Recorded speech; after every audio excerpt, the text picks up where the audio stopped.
For our tessellated color wheel, you guys are going to be making your own templates for this and tracing around. It looks a lot more complicated than it is.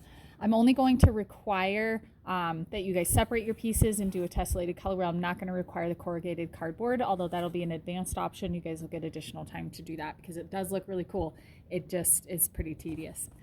So the practice that we're going to do today is practicing creating the piece for this. So the template, you can see, fits into these spaces like a puzzle piece. They all fit together. So when I move it over, they fit together. So we're gonna learn how to do that today. You guys saw the square tessellation. You're gonna get a piece of paper that has one of these little pie pieces on it for the template. When you guys start this, you're gonna draw out your design. It is important that when you're drawing these out, you think about how you're going to be cutting these out.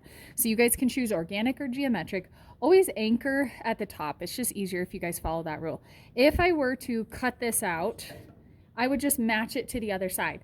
If I had a floating piece that started here, I would have to measure this distance and make sure it's the same over here, and mistakes happen. So you'll draw out your design, cut it out. So I'm cutting it out for one side. This one I didn't start at the top, but I had to match it to the bottom. And then all it really does is create a point. There's no point in that, okay? So you cut it out, then you're gonna take a piece of tape. This is the easiest way to do it. Lay it sticky side up, lay your template on that piece of tape. Make sure it does not flip over, so make sure they're still lining up. I'm gonna place the tape right underneath it so it's sticky side up, so now that piece is stuck to it. And then I just slide it over. And I wanna make sure there's a minimum gap in between and it lines up as perfectly as possible, so that way my puzzle piece will line up.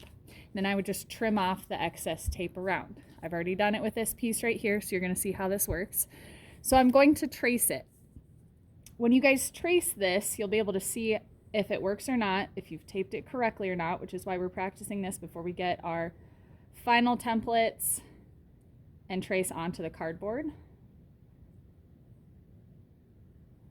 And there are different ways to tessellate pieces. There's translation, reflection, but we're just doing the basic way. Okay, so now when I turn this, if I turn it at an angle, that side should meet up.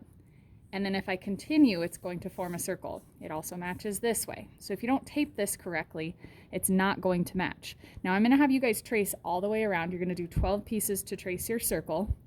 That way you guys can see whether or not you need to have a base format to lay your pieces into.